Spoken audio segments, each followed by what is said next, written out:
pagi hadirin sekalian, selamat pagi juga pemirsa CNBC Indonesia. Senang sekali saya Syafina Sasyar, saya yang akan memandu sesi-sesi berikutnya dalam Tech and Telco Forum 2026. Dan kita sudah sepakat hadirin dan juga seluruh pemirsa bahwa hari ini kita tidak hanya berbicara tentang digitalisasi tetapi juga tentang bagaimana membangun infrastruktur digital yang benar-benar siap dalam menopang lonjakan dari AI. Mulai dari kebutuhan komputasi yang semakin berat, tekanan terhadap efisiensi biaya hingga tuntutan sustainability baik dari sisi energi, operasional maupun talenta ataupun SDM.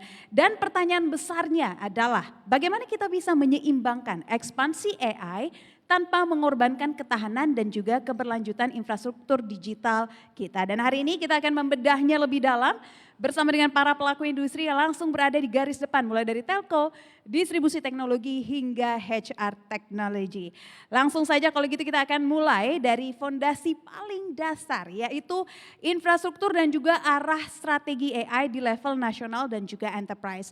Karena di tengah hype AI hari ini pertanyaannya bukan lagi apakah kita siap untuk mengadopsi AI, tetapi seberapa cepat dan seberapa scalable kita bisa mengadopsinya. Untuk itu langsung saja saya akan mengundang Bapak Joko Adiwibowo, VP IT Digital Strategy and Performance Telkom Indonesia. Berikan tepuk tangan.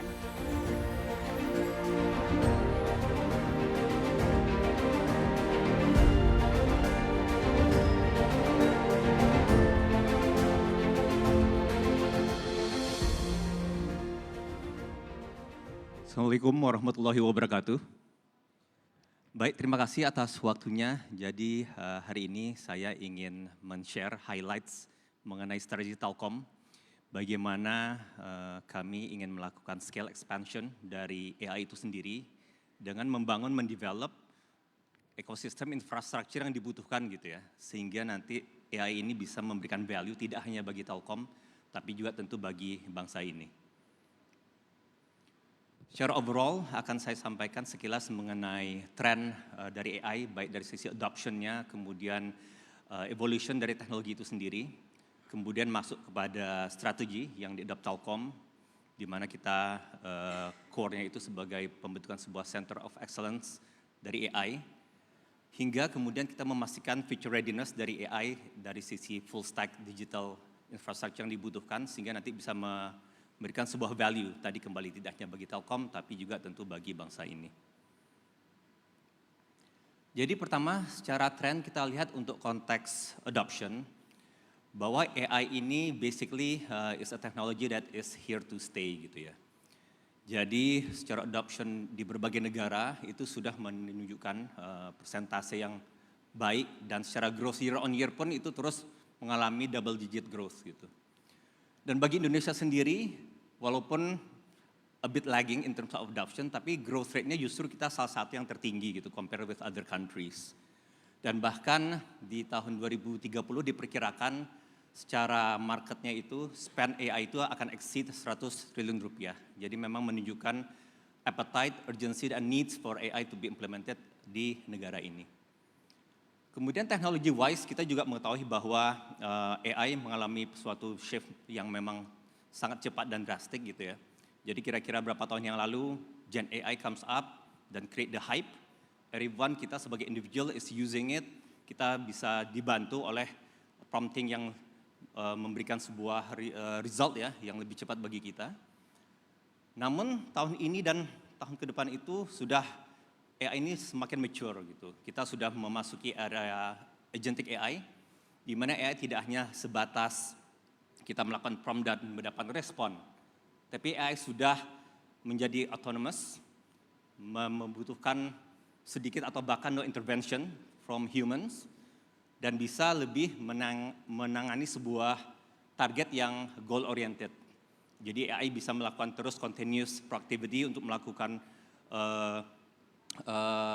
assessment, analisa dari data yang ada, bisa adapt terhadap changes yang ada, sehingga menjadi sebuah tools platform yang tentu sangat membantu ya bisnis untuk mencapai hasil secara lebih baik. Kemudian bagi Telkom sendiri, kita menyadari bahwa AI itu is a must for us gitu ya. Jadi kita punya aim to become a AI digital native telco, Jadi kita sudah menggunakan AI untuk create internal value creation, bagaimana bisa meng-create business efficiency bagi Telkom. Dan ini dan beberapa use cases yang sudah kita adopt, baik personal GPT for karyawannya Telkom, Telkom for legal analytics dan sebagainya. Dan sisi lain juga kita menyadari kita memiliki sebuah potensi untuk membantu serve our clients. Jadi kita juga meng-create external value creation, terutama dari use case AI yang sudah proven, sudah validate, dan sudah impactful yang kita lakukan di Telkom, itu kita offer juga bagi pelanggan kita. Dan secara overall, kita meng-create sebuah AI Center for Excellence sebagai sebuah wadah untuk mengoperate AI capability ini secara end-to-end. Mulai bagaimana AI itu di-develop, talentnya di-create, hingga business solution-nya itu ready to be adopted by the industry. Kita memiliki AI Campus, bagaimana Telkom collaborate with universities to create the right talents, to conduct the right research and ideation. Kemudian kita memiliki AI Playground yang menjadi sebuah ranah ekosistem environment yang safe, secure untuk melakukan experimentation applied dari research atau ide tersebut.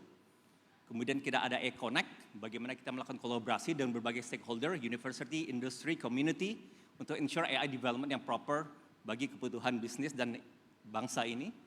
Kemudian AI Hub, bagaimana tadi proses experimentation, ideas itu bisa kita ultimately commercialize untuk memastikan kebutuhan bisnis sama industry needs. Dan terakhir adalah AI native, tentunya bagaimana menjadi suatu foundation bagi Telkom tadi untuk memiliki kapasitas AI secara internal, secara mumpuni untuk menjadi AI digital native telco tersebut. Nah kemudian for ensuring future readiness, Telkom juga dalam positioning dan memiliki sebuah capability yang terus kita improve untuk meng-offer full digital stack dari AI requirement ini. Mulai dari infrastructure foundation, kemudian data AI platform dan berikut governance-nya, hingga AI use cases yang kita harapkan tentu memberikan sebuah business impact. Dan kalau kita lihat trennya itu bahwa saat ini return of investment for AI itu secara median ya, implementation-nya itu kira-kira memberikan sebuah result 1,6 atau 150% dari investment yang diberikan. Dan return itu diperoleh sekitar 2 hingga 3 tahun gitu. Nah ini harapannya kita tentu dengan pendekatan yang lebih efektif, efisien bisa kita percepat, median ROI-nya bisa kita tingkatkan ke percentage atau pengalihan yang lebih tinggi lagi. Dan untuk hal ini Telkom juga kita dalam posisi tadi yang siap untuk mendukung dan memberikan sebuah value gitu ya bagi pengguna kita, bagi stakeholder kita, yaitu dalam AI ini kita bisa memberikan sebuah positioning dalam bentuk sovereign and secure AI by design, baik dari sisi infrastructure maupun governance-nya. Kemudian kita juga bisa meng-offer tadi integrated ecosystem, mulai dari basic infrastructure foundation hingga application for business use cases. Dan juga kita bisa tentu melakukan deployment AI yang based on value driven. Bagaimana kita memberikan sebuah shared infrastructure, reusable model, dan juga tentu scalable use cases. Sehingga nanti bagi pengguna layanan AI yang kami berikan itu bisa mendapatkan sebuah return on investment yang lebih optimal lagi. Demikian sekilas dari saya dan again happy to discuss further. Terima kasih.